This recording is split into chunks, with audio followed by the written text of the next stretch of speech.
Lecture du livre Patriarches et prophètes d'Ellen White. Chapitre 38. Le contour de l'Idumée. Le camp israélite à Kadès n'était qu'à une petite distance des frontières d'Édom. Comme Moïse, aussi bien que le peuple, tenait à traverser ce pays pour arriver en Canaan, on envoya à cet effet sur l'ordre de Dieu un message au roi d'Édom, conçu en ces termes. « Ainsi parle ton frère, Israël, tu sais tous les maux que nous avons endurés. Nos pères descendirent en Égypte où nous avons longtemps demeuré, mais les Égyptiens nous ont maltraités, nous et nos pères.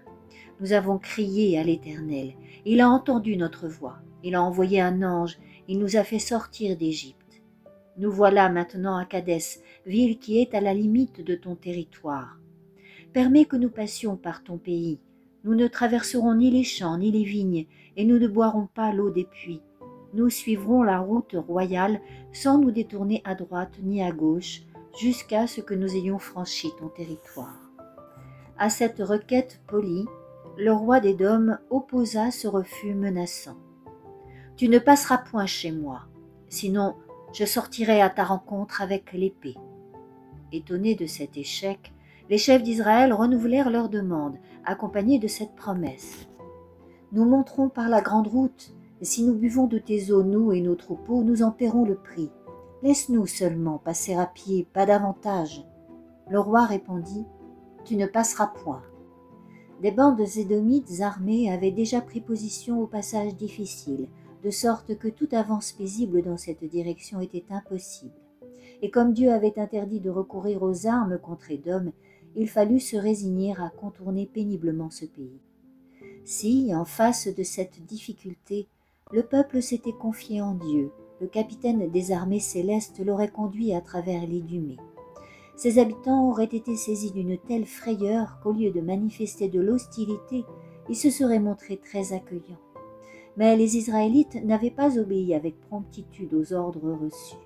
Tandis qu'ils se livraient aux plaintes et aux murmures, l'occasion favorable s'était envolée, et quand, enfin, ils se décidèrent à envoyer leur requête au roi d'Édom, elle fut repoussée. Depuis qu'Israël avait quitté l'Égypte, Satan n'avait cessé de semer les tentations et les obstacles sur la route de Canaan. De leur côté, par leur incrédulité, les Hébreux avaient souvent eux-mêmes favorisé ces embûches. Les mauvais anges sont toujours là pour nous disputer chaque pouce de terrain.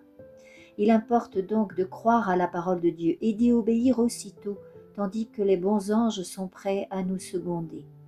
Lorsque le Seigneur veut faire quelque grande chose pour son peuple et l'appelle à marcher de l'avant, Satan suscite chez ce dernier un esprit de discorde et l'incite au murmure et à l'incrédulité. Par ses hésitations et ses atermoiements, il provoque le déplaisir du Très-Haut et perd ainsi les bienfaits qui lui étaient destinés.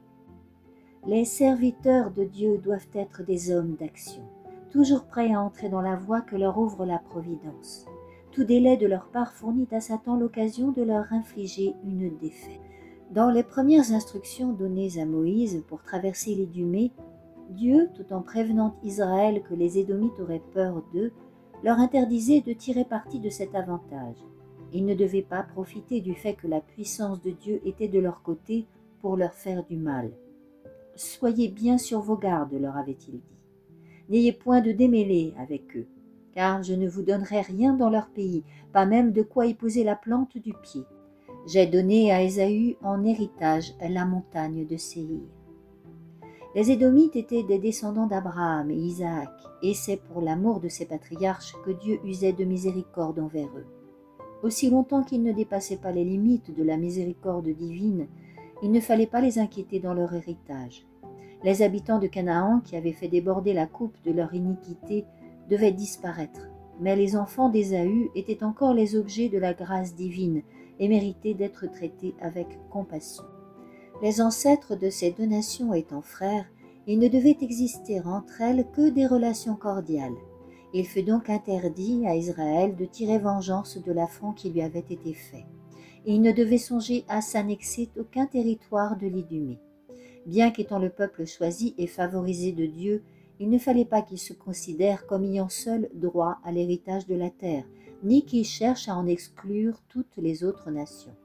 Dans leur rapport avec les Édomites, ils devaient se contenter d'acheter d'eux les vivres dont ils auraient besoin et les payer comptant. Pour l'y encourager, Dieu avait ajouté « En effet, l'Éternel ton Dieu t'a béni. Tu n'as manqué de rien. » Israël ayant un Dieu riche en ressources, il devait éviter de rien obtenir par la force ou par la fraude et se conformer en toutes choses au principe de la loi divine qui dit « Tu aimeras ton prochain comme toi-même. » S'ils avaient traversé l'Idumée comme Dieu l'entendait, leur contact avec les habitants du pays n'aurait eu que de bons résultats. Les Édomites auraient profité de l'occasion pour faire connaissance avec le peuple de Dieu et avec son culte. Ils auraient appris comment le Dieu de Jacob bénit ceux qui l'aiment et le servent. L'incrédulité d'Israël avait empêché tout cela. En réponse aux clameurs du peuple, Dieu lui donne de l'eau, mais sans annuler les conséquences de son manque de foi. Il lui fallut retraverser le désert et se désaltérer de nouveau à la source miraculeuse dont il n'aurait plus eu besoin s'ils s'étaient confiés en Dieu. Les colonnes d'Israël se tournèrent donc une fois de plus vers le sud et s'engagèrent dans des régions arides qui leur parurent encore plus dénudées après avoir vu les verdoyantes vallées d'Édom. Ce triste désert est bordé par une chaîne de montagnes, parmi lesquelles s'élève le mont Hor, où Aaron devait mourir et être enseveli. Quand les Israélites arrivèrent à cette montagne, Dieu dit à Moïse « Prends Aaron et Éléazar son fils. C'est là qu'Aaron sera recueilli et il mourra là. » Les deux vieillards accompagnés d'Éléazar firent ensemble l'ascension de la montagne. 120 hivers avaient blanchi leur tête. Au cours de leur longue et mémorable existence, ils avaient connu à la fois les plus cuisantes épreuves et les plus grands honneurs qui aient jamais été le partage de l'homme. Dans la communion avec Dieu, leur talent naturel très grand et toutes leurs facultés s'étaient développées et enrichies. Leur vie entière s'était consumée au service de Dieu et de leurs semblables. Leur visage dénotait non seulement la fermeté et une vive intelligence, mais aussi une grande bonté et une rare noblesse de sentiment. Moïse et Aaron avaient passé de longues années côte à côte, prenant part aux mêmes labeurs, aux mêmes soucis. Ils avaient affronté ensemble des dangers innombrables et goûté les plus douces bénédictions du ciel. Mais l'heure de la séparation approchait. Aussi, profitant des moments précieux qui leur restaient, les deux centenaires gravissaient à pas lents la pente escarpée et pénible de la montagne, tout en se reposant fréquemment et en s'entretenant du passé et de l'avenir. Aussi loin que portait leur regard, ils avaient devant eux la scène de leur long pèlerinage. Plus près, couvrant la plaine, se dressaient les tentes innombrables de la nation à laquelle ils avaient tous deux consacré la meilleure partie de leur vie et pour le bonheur de laquelle ils avaient tout sacrifié. Plus loin, au-delà des montagnes d'Édom, se dessinait la route de la terre promise, dont ni Aaron ni Moïse ne devaient goûter les délices. Aucune amertume ne troublait leur sérénité, aucun murmure ne s'échappait de leurs lèvres. Seule la cause de cette privation jetait sur leur visage un voile de gravité attristé. L'œuvre d'Aaron en faveur d'Israël touchait à son terme. 40 années auparavant, âgé de 83 ans, il avait été appelé à seconder Moïse dans la tâche ardue de conduire Israël hors d'Égypte. Il soutint les mains du prophète lors de la bataille contre Amalek. Il lui fut permis de gravir le mont Sinaï et d'y contempler la gloire divine. Dieu avait conféré à sa famille la charge de la sacrificature et il l'avait lui-même honoré de la sainte dignité de grand prêtre. La légitimité de cette fonction sacrée avait été confirmée par les jugements divins qui emportèrent Corée et son parti, et c'était grâce à l'intercession d'Aaron que la plaie avait été arrêtée. Quand ses deux fils furent frappés à mort pour avoir violé un ordre divin, Aaron n'avait ni regimbé ni murmuré. Quelques taches, cependant, maculaient les pages de cette noble vie. Aaron avait commis un très grave péché quand, au pied du Sinaï, cédant aux clameurs du peuple, il lui avait fondu un veau d'or. Puis il s'était associé aux murmures et à l'envie de Marie contre Moïse. Enfin, avec celui-ci, il avait offensé Dieu à Kadès en s'écartant de l'ordre reçu de parler au rocher. Dieu désirait faire de ces deux conducteurs de son peuple des représentants de son Fils. Aaron avait porté sur sa poitrine les noms des tribus d'Israël et annoncé au peuple la volonté de Dieu. Médiateur d'Israël au jour des expiations, il avait porté le sang de la victime symbolique dans le lieu très saint, et il en était ressorti pour bénir Israël, de même que Jésus-Christ viendra bénir son peuple quand son œuvre de propitiation sera terminée. C'est la dignité et le caractère symbolique de cette auguste charge qui avait donné toute sa gravité au péché de Kadès. À cause de ce péché, il devait renoncer au privilège d'exercer la souveraine prêtrise dans la terre de Canaan, d'offrir le premier sacrifice consacrant la prise de possession du pays. Quant à Moïse, il continuera de conduire Israël jusqu'à la frontière. Combien l'avenir de ces deux hommes eût été différent s'ils avaient supporté sans murmure l'épreuve qui les attendait au rocher de Kadès. Que de conséquences une seule faute peut engendrer. L'œuvre d'une vie entière peut ne pas se relever d'un écart commis en un seul moment de tentation ou d'inadvertance. Douloureusement affecté, Moïse dépouilla Aaron de ses vêtements sacrés et en revêtit Éléazar, qui devenait ainsi, de par autorité divine, le successeur de son père. L'absence des deux conducteurs d'Israël et le fait qu'ils étaient accompagnés d'Éléazar, qui, on le savait, était appelé à succéder à son père, causa une vive émotion dans le camp, où le retour était attendu avec une impatience angoissée. De sombres pensées agitaient les cœurs de ceux qui songeaient à la sentence prononcée contre Moïse et Aaron. Chez les quelques personnes qui avaient connaissance du but de cette mystérieuse ascension, la crainte pour leur chef s'augmentait d'amers souvenirs et de remords. Finalement, on discerna, descendant lentement de la montagne, les silhouettes estompées de Moïse et d'Éléazar, qui avaient revêtu les vêtements sacerdotaux de son père absent. Éplorée, la foule se rassembla autour de Moïse, qui annonça qu'Aaron s'était éteint dans ses bras, au sommet du mont Hor, où Éléazar et lui l'avaient inhumé. À l'ouïe de la mort de ce chef universellement aimé, auquel on avait si souvent causé du chagrin, la congrégation versa des larmes et se lamenta. Toute la maison d'Israël pleura Aaron pendant 30 jours. L'Écriture ne consacre à l'ensevelissement du souverain prêtre d'Israël que cette simple mention. Aaron mourut là et y fut enseveli. La mort de cet homme de Dieu, un des plus illustres qui ait jamais vécu, n'eut pour témoin que deux intimes amis qui procédèrent seuls à son ensevelissement. Son sépulcre, solitaire au sommet du mont Hor, resta même inconnu du peuple d'Israël. Quel contraste entre cette inhumation divinement prescrite et les coutumes de notre époque. Aujourd'hui, les obsèques d'un personnage haut placé deviennent souvent l'occasion de manifestations pompeuses et de folles dépenses. La gloire de Dieu n'entre pour rien dans l'ostentation et les profusions qui accompagnent et caractérisent si souvent le devoir de rendre un mort à la poussière. Toute la congrégation porta le deuil d'Aaron, mais son décès fut surtout vivement ressenti par Moïse. Outre qu'il lui rappelait que sa fin était proche, il était profondément sensible à la perte de ce frère qui, durant tant d'années, avait partagé ses joies et ses épreuves, ses craintes et ses espérances. Mais il savait que Dieu était son ami, et plus fortement que jamais, il s'appuya sur son bras. Peu après le départ de Hor, les Israélites furent battus dans un engagement avec Arad, l'un des rois cananéens. Ayant alors imploré le secours d'en haut, ils mirent cet ennemi en déroute. Cette victoire aurait dû leur inspirer de la gratitude envers l'auteur de tout bien. Mais ils en conçurent de la vanité et retombèrent dans leurs vieilles habitudes de murmurer.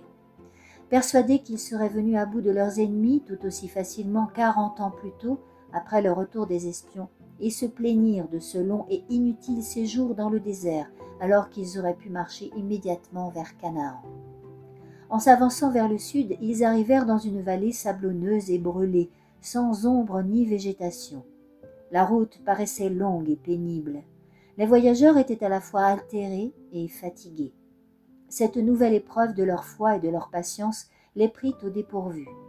À force de ne voir que les désagréments de leur situation, ils s'éloignaient toujours plus de Dieu, oubliant que sans leur murmure à Kadès, le contour du pays d'Édom leur eût été épargné, et au lieu d'être reconnaissants de n'avoir pas été punis plus sévèrement, ils se flattaient à la pensée que, si Dieu et Moïse n'étaient pas intervenus, ils auraient déjà pris possession de la terre promise.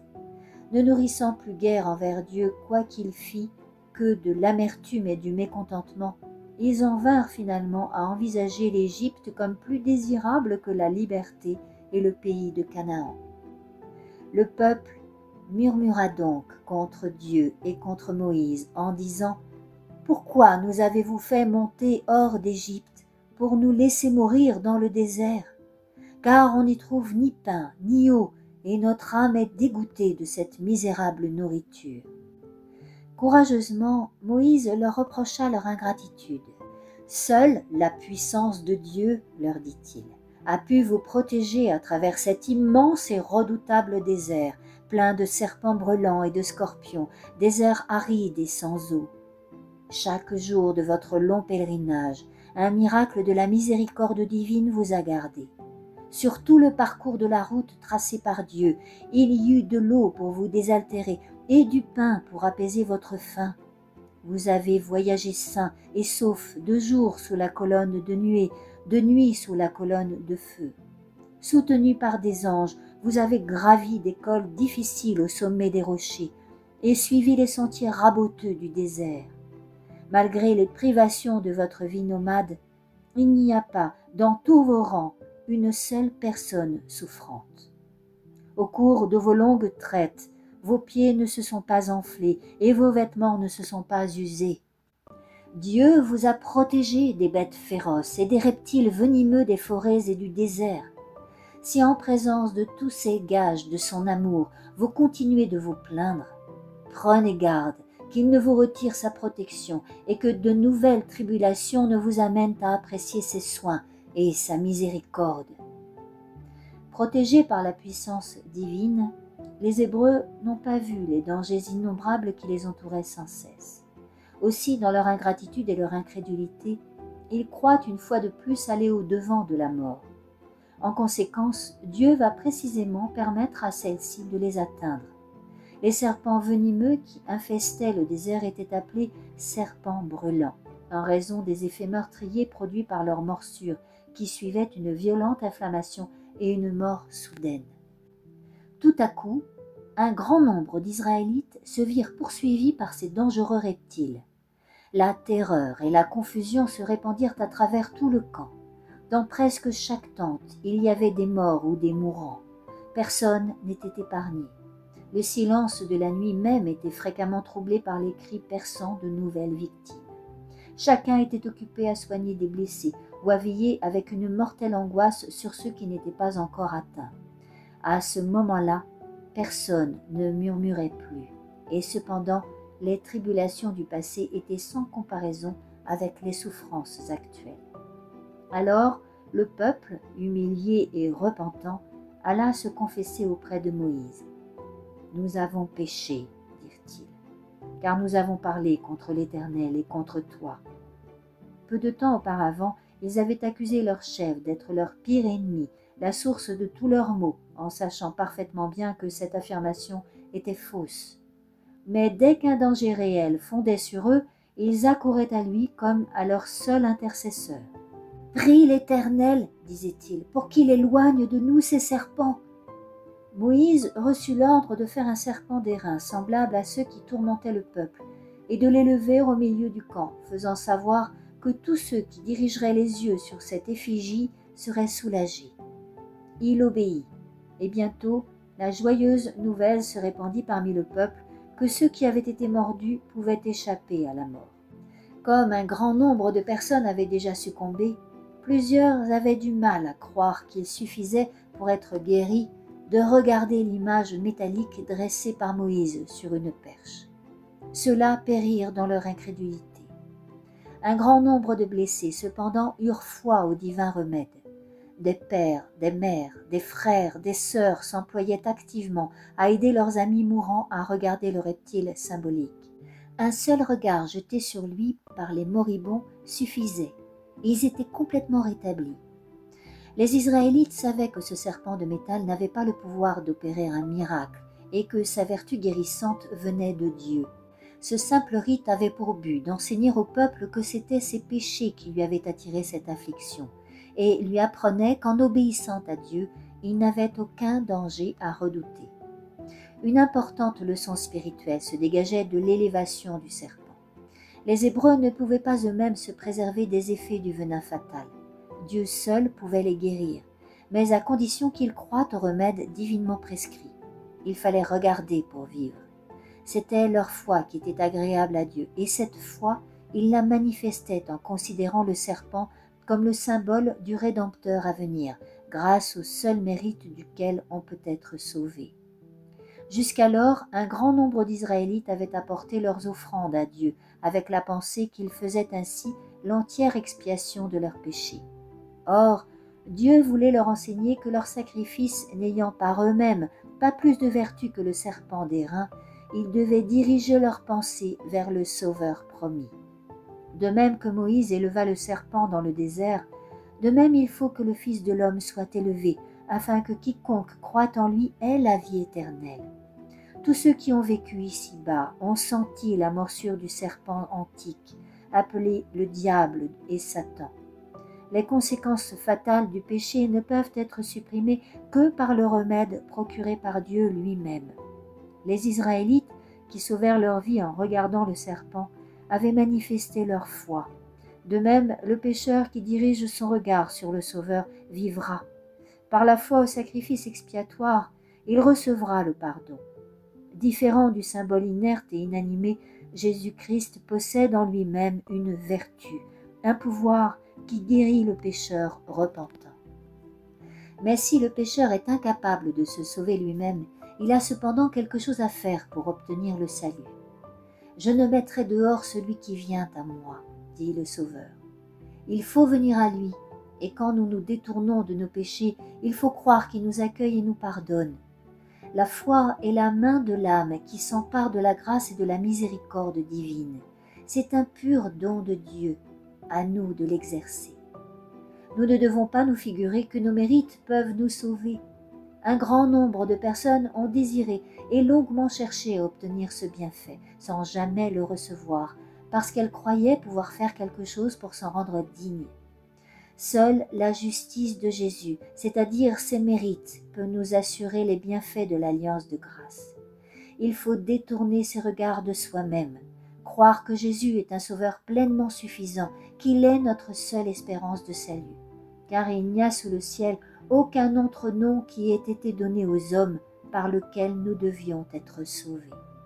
Quand notre confiance en Dieu sera parfaite, quand nous nous appuierons sur les mérites de Jésus, le seul sauveur capable de pardonner les péchés, nous recevrons de lui tous les secours désirables. Que personne ne cherche en soi-même la source du salut. Jésus est mort pour nous parce que nous étions incapables de nous sauver nous-mêmes. C'est en lui que se trouve notre espérance, notre justification, notre droit à paraître devant Dieu et devant sa loi. Notre misère morale n'est pas une raison de désespérer et de croire que notre Sauveur ne se met point en peine de nous. C'est au contraire à ce moment-là même qu'il nous invite à aller à lui pour recevoir le pardon et la vie. Un grand nombre d'Israélites ne voyaient aucun secours dans le remède que le ciel leur offrait.